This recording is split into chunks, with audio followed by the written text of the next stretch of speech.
ദിവ്യാത്മാക്കൾക്കെല്ലാം വിനീതമായ നമസ്കാരം. നമുക്ക് ആരോഗ്യമുള്ളപ്പോൾ, അതുപോലെ ഓജസ്സും ഉണർവും ഓർമ്മശക്തിയും ഉള്ളപ്പോൾ വേണം ജീവിതത്തെ ഉദ്ധരിക്കാൻ ആവശ്യമായ അറിവ് നേടാൻ.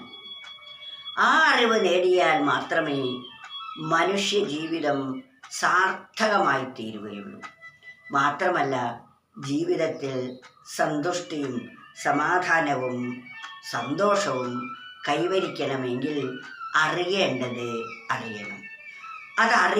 അറിയാനുള്ള സമയം നല്ല ഊർജ്ജസ്വലതയുള്ളപ്പോഴാണ്. ആ സമയത്തെല്ലാം നമ്മൾ വിഷയസേവനത്തിന് വേണ്ടി മാത്രമാണ് നമ്മുടെ സമയം വിനിയോഗിക്കുന്നതെങ്കിൽ സത്യം അറിയാൻ നമുക്ക് സമയം ഒട്ടും ഉണ്ടാവുകയില്ല. അതിനാൽ ബാല്യം തൊട്ട് തുടങ്ങണമാരും നാളേക്കരുതാത്മവിചാരം.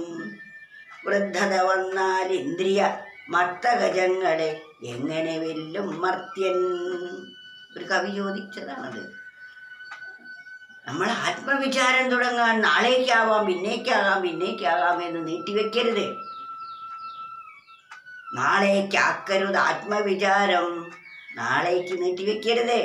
അതിപ്പോൾ തന്നെയാണ് അതിനുള്ള അവസരം എന്ന് ബോധിച്ച് വേണം നമ്മൾ ജീവിക്കാൻ. അതിനാൽ ഒരു കവി പറയുന്നു, ആയുസ്സും ആരോഗ്യവുമുള്ള വേള ഭവാമയം തീരെ അകറ്റിടായിൽ. ചികിത്സ ചെയ്യുവാനെളുതല്ല പിന്നെ മരുന്നു കിട്ടാതിടമെന്തു ചെയ്യൂ. അതിമനോഹരമായ ഒരു വർണ്ണനയാണിത്. ഇത് നമ്മെ അഗാധതലത്തിലേക്ക് ചിന്തിപ്പിക്കാൻ സഹായിക്കുന്നതുമാണ്.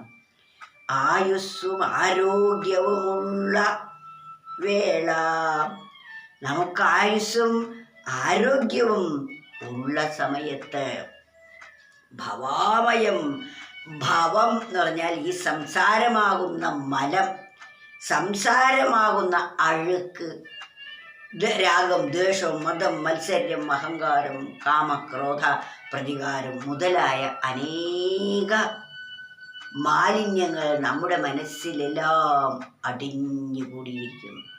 ഇതിനാണ് ഭവാമയം എന്ന് പറയുന്നത്. ഭവമാകുന്ന അഴുക്ക് തീരെ അകറ്റിടായിൽ.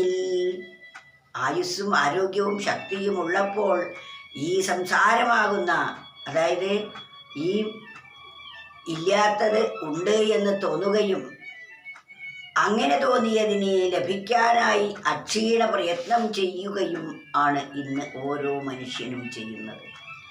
അവസാനം തൻ്റെ ആരോഗ്യം ക്ഷയിച്ചു, ഒന്നിനും പറ്റാതെ ആയപ്പോൾ ഇതുവരെ നേടിയവയൊന്നും തന്നെ തനിക്ക് സഹായകമല്ല എന്നുകൂടി ബോധ്യമാകുന്നു.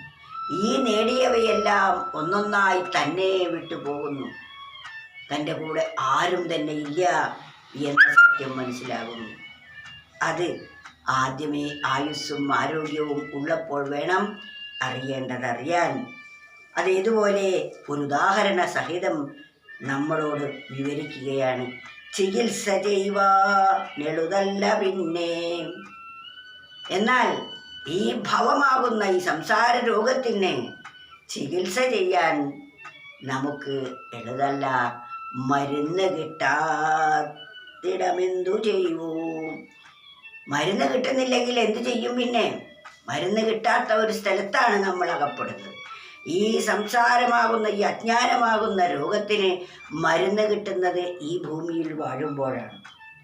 എന്നാൽ ഈ ദേഹം ഉപേക്ഷിച്ച് മറ്റൊരു മണ്ഡലത്തിലെത്തിയാൽ ഇതിനെ മാറ്റാൻ, ഈ സംസാര രോഗത്തെ നശിപ്പിക്കാൻ അല്ലെങ്കിൽ അജ്ഞാനത്തെ ഇല്ലാതാക്കാനുള്ള മരുന്നില്ലാത്ത സ്ഥലമാണത്. മരുന്ന് കിട്ടാത്ത സ്ഥലത്ത് നമ്മൾ അകപ്പെട്ടു, രോഗബാധിതരാവുകയും ചെയ്തു എന്ന് വരികിൽ എത്ര വലിയ വിഷമമാണ് അനുഭവിക്കുന്നതെന്ന് ആലോചിച്ചു നോക്കൂ. മരുന്ന് കിട്ടുന്ന സ്ഥലം ധാരാളം. ഇപ്പോൾ ഒരു വാഹനത്തിൽ നാം പോകുന്നു, അങ്ങാടിയിലെത്തുമ്പോൾ ധാരാളം പെട്രോൾ പമ്പുണ്ട്.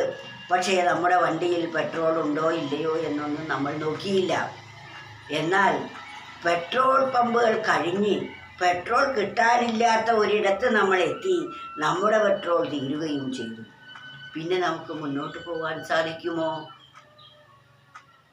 ഒരു ഭാഗത്തും അത് കിട്ടുന്നില്ലെങ്കിൽ വീണ്ടും നമ്മൾ യാത്ര പിന്നാക്കം തിരിച്ചു പോരാനും നിവൃത്തിയില്ലാത്ത അവസ്ഥയാണ്.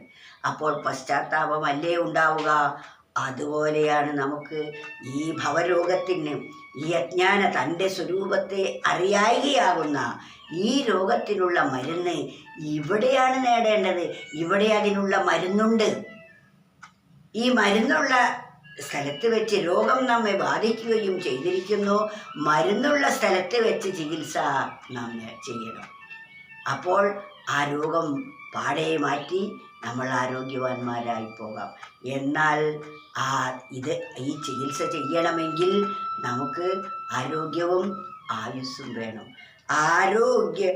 ആയുസ്സുമാരോഗ്യവുമുള്ള വേള ഭവാമയം തീരെ അകറ്റിടായിൽ.